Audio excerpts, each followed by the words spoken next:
आप सभी भाई बहनों का आध्यात्मिक ज्ञानात्मक चैनल की संध्या बेला ज्ञान कक्षा में एक बार फिर स्वागत है। आज की चर्चा का विषय है कि अपनी मूल स्थिति पहचानो। देखिए कितने साधारण से शब्द हैं और इस पर हम अक्सर पूरे जीवन पर इन पहचाने शब्द को समझ नहीं सकते, अपनी मूल स्थिति को पहचान नहीं पाते। और मैं तो यहाँ तक समझता हूँ कि मनुष्य के देखिए कितने ही जन्म मनुष्य जोनि के भी बीत जाते हैं, वो अपनी मूल स्थिति को पहचान नहीं पाता, समझ नहीं पाता किस दिशा की ओर मनुष्य ने अपने जीवन को लगाना चाहिए, मनुष्य जीवन के अवसर का लाभ उठाना चाहिए। मनुष्य समझ नहीं पाता, समझ इसलिए नहीं पाता क्योंकि वो ज्ञानमय स्थिति में ही नहीं रहता।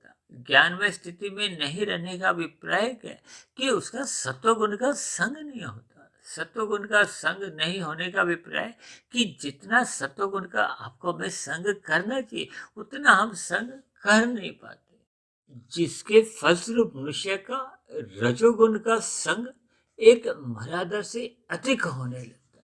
कि शास्त्रों में विस्तार से कहा गया कि किस गुण विशेष का कितने अनुपात में हमें संग लेना है। देखिए तमोगुण का संग हमें केवल नींद लेने के लिए करना होता है, रजोगुण का संग केवल हमें अपने मिले हुए स्थूल शरीर की आवश्यकताओं की पूर्ति करने के लिए करना चाहिए और शेष बचे हुए समय को हमें परमात्मा का ध्यान लगाना चाहिए, क्योंकि परमात्मा एक सच्चिदानंद शक्ति है। सच्चिदानंद शक्ति का अभिप्राय कि परमात्मा को ही एक आनंद स्वरूप सत्ता माना गया है। देखिए शास्त्रों की बात को भी आप एक किनारे कर दो, आप अपने अनुभव से भी इस बात की पुष्टि आप स्वयं ही कर सकते हो कि जब जब हम परमात्मा की सम्मुखता बनाते हैं, परमात्मा का ध्यान लगाते हैं, तो आपके हमारे मन के भीतर एक विशेष प्रकार की सुख की अनुभूति होने लगती है।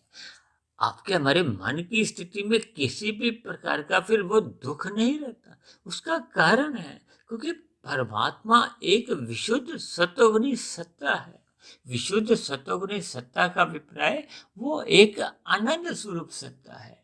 आनंद स्वरूप सत्ता का अभिप्राय होता है कि जहाँ दुख रहित स्थिति होती है, यानी कि विशेष प्रकार के सुख कहो, दुख रहित स्थिति कहो, उसी का ही दूसरा नाम आनंद है, जिसकी तलाश में मनुष्य जीवन भर भटकता रहता है। भटकने का अभिप्राय क्या है कि आपके हमारी दिनचर्या में जितने भी कर्म होते हैं, चाहे हम पुण्य कर्म करते हैं, चाहे हम विशेष प्रकार के पुण्य कर्म करते हैं, चाहे हम निष्काम भाव से कर्म करते हैं, चाहे हम सत्संग करते हैं, चाहे हम रजोगुण में जाते हैं, चाहे हम पाप कर्म भी करते हैं, उसके पीछे की भी इच्छा केवल और केवल आनंद प्राप्ति की ही होती है। कोई मनुष्य ऐसा इच्छा नहीं रखता कि उसको मिले हुए सुख में दुख की भी अनुभूति हो। हम देखिए रसगुल्ला खाते हैं तो सुख प्राप्ति के लिए, हम नहीं चाहते कि दूसरे रसगुल्ले में हमें कम सुख मिले।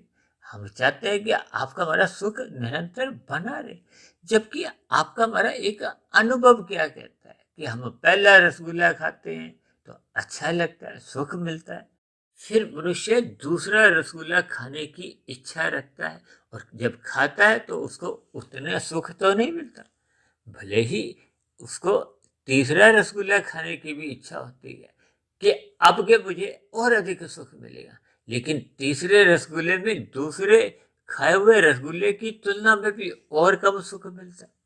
यानी कि सुख घटता जाता है और घट घट के वहां से फिर यदि हम रसगुल्ला खाना छोड़ते नहीं तो फिर आपको हमें दुख की अनुभूति होती है कि ये रसगुल्ला क्या चीज है, ये माया का है। माया का अभिप्राय ये पदार्थ है, ये प्रकृति के जो तीन गुण हैं इनकी स्थिति को हमें समझना चाहिए। देखिए प्रकृति के तीन गुण हैं, तमोगुण, रजोगुण और सत्वगुण। इन तीन गुणों की स्थिति को जब तक मनुष्य समझता नहीं है, हालांकि शास्त्रों में तो कहा गया कि हम सभी आत्मा ज्ञानवान है, ज्ञान स्वरूप इसका स्वभाव है। जबकि दूसरी ओर परमात्मा को एक अनंत स्वरूप सत्ता कहा गया। जब जब हम परमात्मा के सम्मुख होते हैं, जितने जितने अंश में हम सम्मुख होते हैं, फिर उतने उतने अंश में, उतने उतने अनुपात में आपको में आनंद की अनुभूति होने लगती है। देखिए, जब हम सूर्य के प्रकाश के सम्मुख होते हैं, तो जितने जितने अंश में हम उसके सम्मुख होते हैं, फिर उतने उतने अंश में ही आपको में सूर्य का प्रकाश, सूर्य की किरणें आपको हमें आपके हमारे शरीर पर एक आने लगती है। ये सूर्य के प्रकाश को एक कृपा कहो, परमात्मा की भी एक कृपा को, इनको हमें समझना होगा। अब यदि आपको हमें परमात्मा का एक आनंद मिल नहीं रहा, तो इसका अभिप्राय क्या है कि आपकी हमारी आत्मा का अधिक अनुपात इस माया के गुणों से आवृत है, ढका हुआ है। देखिए, आत्मा जब अपने मूल स्वरूप में होती है, तो फिर वो सहज ही उसका परमात्मा से कहो, उस आनंद रूपी सत्ता से एक सजातीय संबंध है।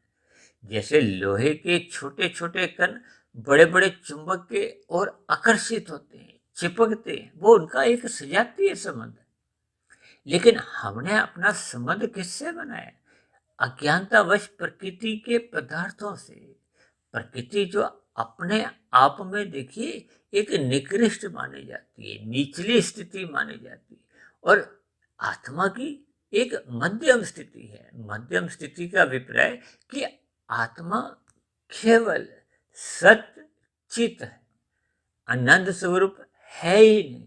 इसलिए हमें आनंद प्राप्ति के लिए उस परमात्मा के सम्मुख होना ही पड़ेगा। देखिए, जैसे हमें सूर्य का प्रकाश चाहिए, तो हम सर्दियों में क्या करते हैं कि हम सूर्य के सम्मुख होते हैं, तभी हमें प्रकाश मिलता है। यदि हम अपने कमरे में ही बैठे रहते हैं, हम उस प्रकाश का संग नहीं करते, तो फिर प्रकाश की किरणें आपको हमें वो सुख रूपी ताप दे नहीं पाती। देखिए, इन सभी स्थितियों को हमें ज्ञान पूर्वक समझना चाहिए, और ये समझ मनुष्य को तभी आ पाती है जब वो अपनी मूल स्थिति में लौट आता है। लौट आने का अभिप्राय है कि वो ज्ञानमय स्थिति में लौट आता है, और ये लौटने का क्रम तभी आरंभ होता है जब वो मनुष्य सतोगुण का अधिक संग करता है। आज की तारीख में यदि आपके हमारे मन बुद्धि में आनंद की झलके नहीं आ रही, तो इसका अभिप्राय क्या है कि आपकी हमारी आत्मा का जो एक प्रकाश है वो आवृत है। किससे? ये प्रकृति के 3 गुणों से। अब इन 3 गुणों की क्या क्या स्थिति है? देखिए, तमोगुण को पदार्थों से एक लक्षण रूप में माना जाता है, रजोगुण को क्रिया से माना जाता है, रजोगुण को संसारी आकर्षणों से भी जोड़ा जाता है। अब जब मनुष्य इन रजोगुण और तमोगुण से ही अपने जीवन की जो एक समय विशेष है, इन 3 गुणों में 2 गुणों को अधिक महत्व देता है, सतोगुण को महत्व देता नहीं है। तभी तो देखिए वो ब्रह्म मुहूर्त में सोया रहता है। ब्रह्म मुहूर्त में सोने का अभिप्राय क्या है कि मनुष्य सतोगुण को कोई विशेष महत्व ही नहीं देता, वो अपनी ज्ञानमय स्थिति में लौटना ही नहीं चाहता। इसलिए वो सत्संग करने से बचता रहता है, और संसारी जो पदार्थों को प्राप्ति के लिए धर्मानुसार कर्म ही नहीं करता। कब कब मनुष्य उन विषय भोगों की प्राप्ति के लिए, संसार को प्राप्त करने के लिए वो पाप कर्म भी कर जाता है, यानी कि वो तमोगुण में गिर जाता है। अन्य मनुष्यों के साथ छल कपट, ठगी, हेरा फेरी करने लगता है। कुल मिलाकर मनुष्य स्वयं ही अपनी मूल स्थिति से नीचे गिर जाता है। जब वो नीचे गिर जाता है, तो फिर उसको देखिए अधोगति की स्थितियों का सामना करना पड़ता है। क्योंकि कोई भी मनुष्य है अपने मिले हुए जीवन में ऊंचाइयों की तरफ जाना चाहते हैं। अब ऊंचाइयां क्या है कि हम आत्मा तो देखिए केवल सत्य चित है, आनंद स्वरूप है नहीं। तब ऐसी स्थिति में हमें आनंद का अभिप्राय परमात्मा की ओर हमें सम्मुख होना होगा। हमें अपने से ऊपर की सत्ता, यानी कि भगवान की ओर हमें अपनी सम्मुखता बढ़ानी होगी। जबकि मनुष्य अपनी सम्मुखता भगवान की ओर बढ़ाने की बजाय प्रकृति के, जो कि हमसे एक नीचे की स्थिति है, क्योंकि प्रकृति या प्रकृति के 3 गुणों को चेतन नहीं कहा जाता, जड़ कहा जाता है। जबकि साधारण परिस्थितियों में हम अपने जीवन में ऊंचाइयों को छूना चाहते हैं। आज यदि किसी की देखिए नौकरी 50,000 की है, तो वो चाहता है मुझे अब 60,000 की नौकरी मिले, 80,000 की मिले, 1 लाख की मिले। यानी कि हम सदा ऊंचाइयों की ओर जाना चाहते हैं। आज हम 2 कमरों के मकान में रह रहे हैं, तो हम चाहते हैं कि 3 कमरे का मकान हो जाए, 4 कमरे का मकान हो जाए। आज आप आपके हमारे पास एक साधारण मोबाइल है, तो हम चाहते हैं कि कोई विशेष प्रकार का मोबाइल हम खरीदें। यानी कि मनुष्य अपने जीवन में प्रतिशत ऊंचाइयों की ओर जाना चाहता है। जबकि ये जो प्रकृति है, इसके स्वरूप को हम समझ नहीं पाते। समझ नहीं पाने का अभिप्राय है कि हमने अपना ज्ञान को आवृत कर ली है, ढकवा ली है। क्यों? क्योंकि हमने प्रकृति के पदार्थों का अधिक संग किया है, मर्यादा से अधिक इनको भोगा है।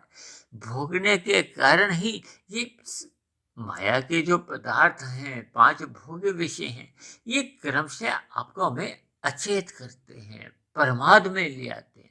देखिए, अभी कुछ दिन पहले ही त्योहारों की जो स्थितियां गई हैं, इन त्योहारों में अक्सर मनुष्य का खान पीन बिगड़ जाता है। जब जब आपका हमारा देखिए खान पीन बिगड़ जाता है, ब्याह शादियों में भी कुछ ऐसी ही स्थितियां होती हैं। जब आपका हमारा खान पीन बिगड़ जाता है, तो हम प्रमाद की स्थिति में आते हैं, अपने आप में एक भारीपन सा आता है। ये सभी स्थितियां आपके हमारे अनुभव में पहले से ही हैं, लेकिन फिर भी हम अज्ञानतावश फिर उन्हीं ही पदार्थों का संग करते हैं, जो आपको हमें अचेत करते हैं। अचेत का अभिप्राय हम अज्ञानता में आ जाते हैं। अज्ञानता का अभिप्राय आपका हमारे आत्मा का जो प्रकाश है वो ढकने लगता है। प्रकाश ढकने की स्थिति में फिर हम परमात्मा से विमुख हो जाते हैं। परमात्मा से विमुख होने पे फिर आपके हमें जो परमात्मा की जो आनंद की झलकें हैं, उससे हम विमुख हो जाते हैं। आज मनुष्य देखिए प्रमादवश तो ब्रह्म मुहूर्त में सोया रहता है, अपने आप को जागृत अवस्था में ला नहीं पाता। तब ऐसी स्थिति में वो जो ब्रह्म मुहूर्त के समय की जो एक अनुकूल स्थितियां होती हैं, जिसमें आनंद की झलकें मनुष्य को महसूस होनी चाहिए, उससे मनुष्य वंचित रह जाता है। इसलिए हम सभी भाई बहनों को अपने स्वरूप की, यानी कि आत्मा की स्थिति को पहचानना होगा। हमें अपने जो प्रकृति के जो तमोगुण और रजोगुण का जो एक मल रूपी आवरण है, उसको हमें हटाना होगा। और ये हटाने के लिए ही हमें सत्संग करना होगा। जैसे जैसे आपके हमारे जीवन में देखिए सत्वगुण का संग बढ़ने लगता है, ज्ञान का प्रकाश आने लगता है, तो फिर सहज ही आपके हमारे जीवन में ये जो तमोगुण और रजोगुण का जो एक विशेष आकर्षण है, वो समाप्त होने लगता है। देखिए, तमोगुण की स्थितियां मोहनात्मक होती हैं। मोहनात्मक स्थितियों में मनुष्य अज्ञानता में आ जाता है, प्रकृति के पदार्थों को अधिक सेवन करने में ही अपना सुख मानने लगता है। जबकि इन पदार्थों के विषय को भोगते भोगते एक ऐसी स्थिति आ जाती है, जब आपको हमें अनुभव होता है कि इन पदार्थों में तो कोई सुख नहीं। लेकिन ऐसा अनुभव मनुष्य को तब आता है जब उसके जीवन का लगभग अधिकांश समय बीत चुका होता है। बीत चुका होने का अभिप्राय है कि उसके स्थूल शरीर की में एक वृद्धावस्था की स्थितियां आ जाती हैं।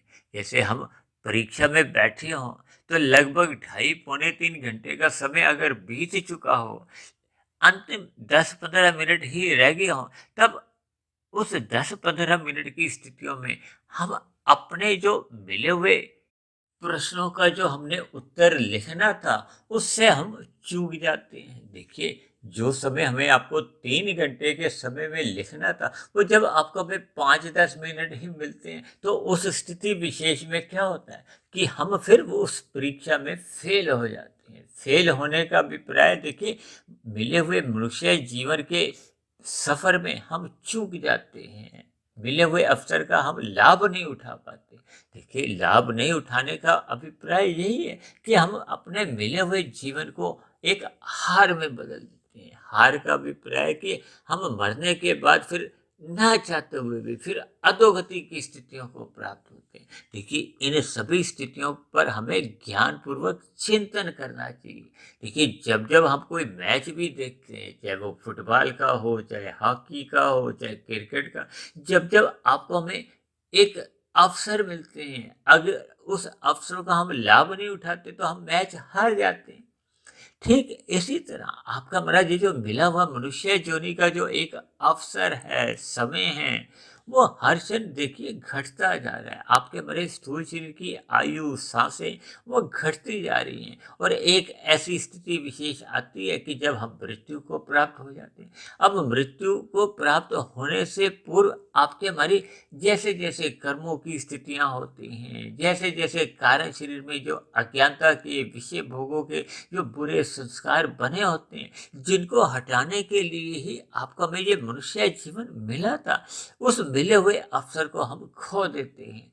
खोने के उपरांत फिर देखिए आपके मरी जो स्थितियाँ होती हैं, कारण शरीर में जैसा-जैसा कर्माशय बना होता है, फिर उसी के आधार पर ही फिर मरने के बाद की जो स्थितियाँ बनती हैं। क्योंकि मनुष्य योनि तो देखिए तभी मिलती है जब संचित कर्मों में पाप और पुण्य कर्मों की कम से कम तुल्यता होती है और यदि ये तुल्यता बिगड़ जाती है, यानी कि पुण्य कर्मों की न्यूनता रह जाती है, पाप कर्मों की अधिकता हो जाती है।